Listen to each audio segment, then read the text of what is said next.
पुरुषोत्तम मास 5वां अध्याय गोलोक में मलमास। मलमास के दुख निवारण के लिए भगवान विष्णु अपना वाहन गरुड़ को आज्ञा देते हैं और गरुड़ को विशाल पंख से बहे शीतल पवन से मलमास में होश आ जाता है।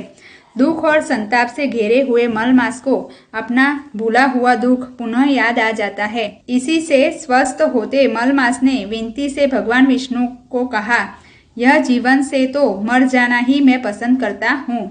ऐसी बात सुनते ही विष्णु जी मलमास के पास गए और उसके सिर पर हाथ रखकर बोले, यह सब तू भूल जा, शांत हो जा, मेरे साथ गोलोक चल, जहाँ भगवान कृष्ण जी विराजमान है। वह श्याम वर्ण वाले मुरली को धारण किए पीताम्बरी पहने हुए, अपनी छाती में श्रीवस्त्र का चिन्ह लिए रत्नों से बने सिंहासन पर बैठे हुए अपने पार्षदों के बीच रहे हुए भगवान श्री कृष्ण ही श्री पुरुषोत्तम जी भगवान है।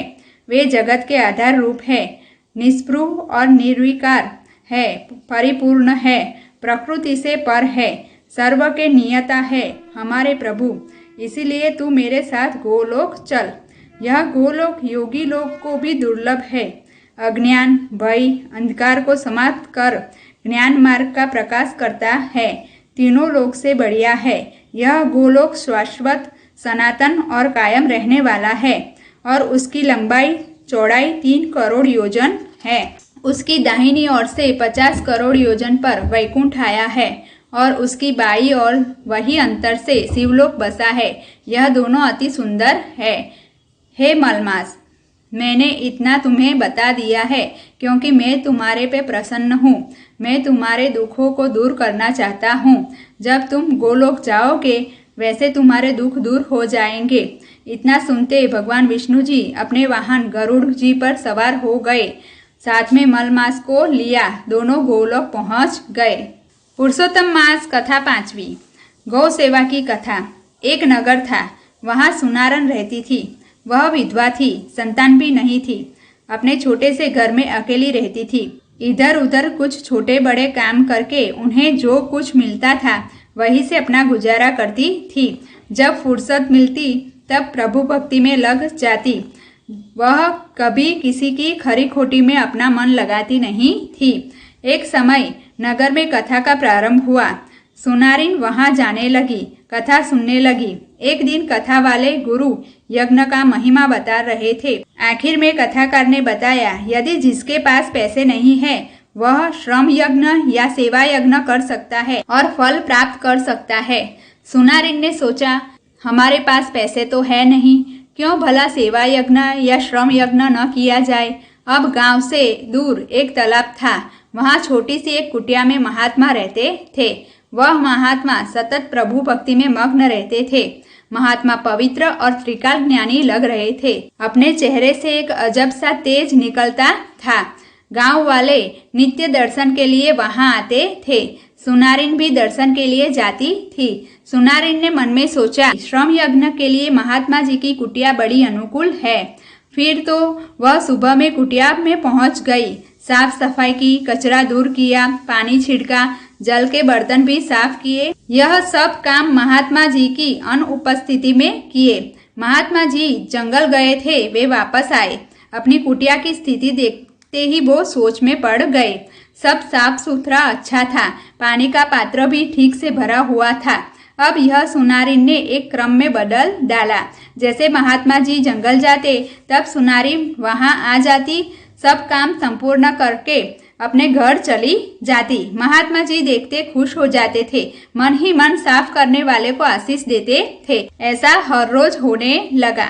महात्मा जी सुबह सुबह जंगल जाते और सुनारिन सफाई कर जाती। लेकिन एक दिन महात्मा जी ने वहां छुपकर देखा। सुनारिन अपने समय पर आई और काम करने लगी। काम पूरा हुआ तब महात्मा ने उसे रोका और पूछा, तुम कौन हो और मेरी सेवा क्यों करती हो। सुनारिन ने अपना परिचय दिया और संकल्प बताया। महात्मा खुश हुए और बोले, हम तुम्हारे अच्छे काम से खुश हुए हैं। कल से पुरुषोत्तम मास शुरू होने वाला है। तुम अधिक मास का व्रत रखना और साथ में गाय की सेवा करना।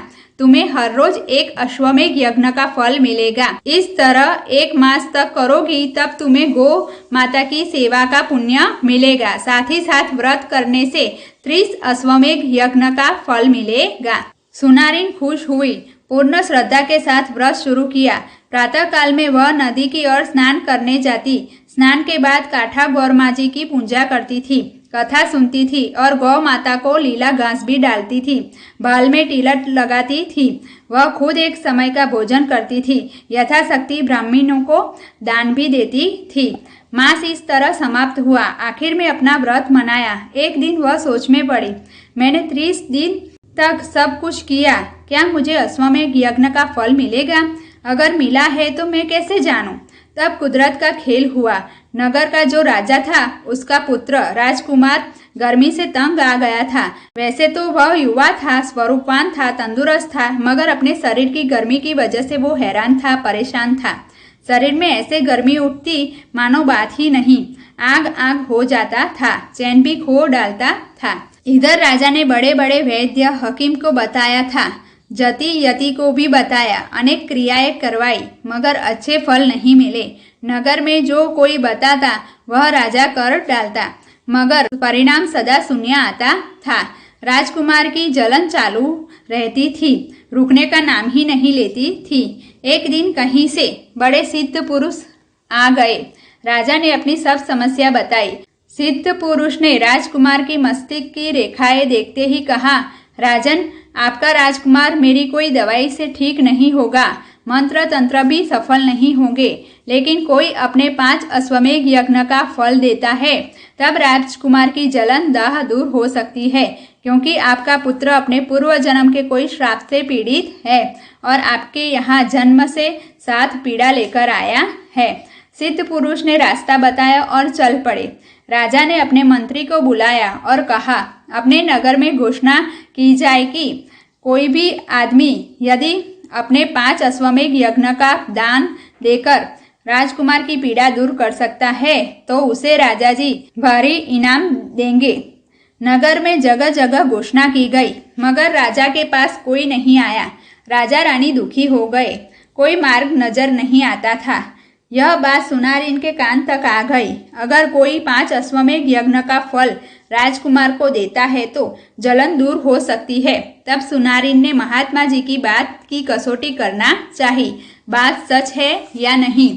सुनारिन तब राजा के पास आई, नमस्कार करके बोली, महाराजा, अगर आप कहे तो मैं राजकुमार को मेरे अश्वमेघ यज्ञ का फल देना चाहती हूँ। राजा ने सुनारिन की बात सुनी, देखते ही रहे। सुनारिन वैसे तो गरीब लगती थी, सामान्य लगती थी, फिर भी वह अपने अश्वमेघ यज्ञ का फल देने तैयार थी। इतना ही नहीं, अश्वमेघ यज्ञ करना कोई मामूली बात नहीं थी। राजा ने सुनारिन की बात को मान लिया, क्योंकि राजा चाहता था एक उपाय और वो कर ले। तब सुनारिन ने एक कलश में पानी मंगवाया और अंजलि भरकर चारों दिशा में छिड़का और बाद में अंजलि में पानी भरकर भगवान पुरुषोत्तम जी का ध्यान किया और कहा, हे भगवान पुरुषोत्तम जी, आपके व्रत के प्रभाव से यदि मुझे 30 अश्वमेघ यज्ञ का फल मिला है तो मैं इससे 5 का फल राजकुमार को देती हूँ। आप राजकुमार की जलन दूर करो और उनके शरीर में शीतलता प्रदान करो। सुनारिन ने भगवान को प्रार्थना की और थोड़ा पानी राजकुमार के मुंह में डाला। मानो थोड़ी देर के बाद काम बन गया। राजकुमार के शरीर से जलन दाह कम होने लगी और देखते ही देखते राजकुमार बराबर ठीक हो गया। राजा रानी ने देखा, दोनों की आंख आंसू से भर गई। इधर राजकुमार खुद सुनारिन के पैर में पड़ गया। राजा जी और रानी की आंख में हैरत का भाव जागा। सोचने लगे, अभी कुछ समय पूर्व पुत्र अपने दर्द से उदास था, दुखी था, और अब राजा भी थोड़ी देर बाद सुनारिन के पैर में पड़ गए। रानी भी पड़ गई। दोनों कहने लगे, बहन, आपकी भक्ति और श्रद्धा से हमारे राजकुमार को नया जीवन दिया है। आपने अपने व्रत का फल देकर हमें बड़ा उपकार किया है। हम इसे जिंदगी भर नहीं भूलेंगे। अब आपकी इच्छा हो वह मांगो, हम देने को तैयार है। सुनारिन बोली, हे राजन, हे रानी साहिबा, भगवान पुरुषोत्तम जी की मुझ पर बड़ी कृपा है। भगवान ने मुझे जो कुछ भी दिया है इससे मुझे पूर्ण संतोष है और मुझे कुछ नहीं चाहिए। हाँ, लेकिन मेरी एक इच्छा है कि आप दोनों भी आजीवन भगवान पुरुषोत्तम जी का व्रत संकल्प के साथ करो। गौ सेवा भी करते रहो, इसमें हमारी सबकी भलाई है और कल्याण है। बस सुनारिन की बात सुनते ही राजा रानी ने व्रत और गौ सेवा का संकल्प कर लिया। बोलो पुरुषोत्तम भगवान की जय।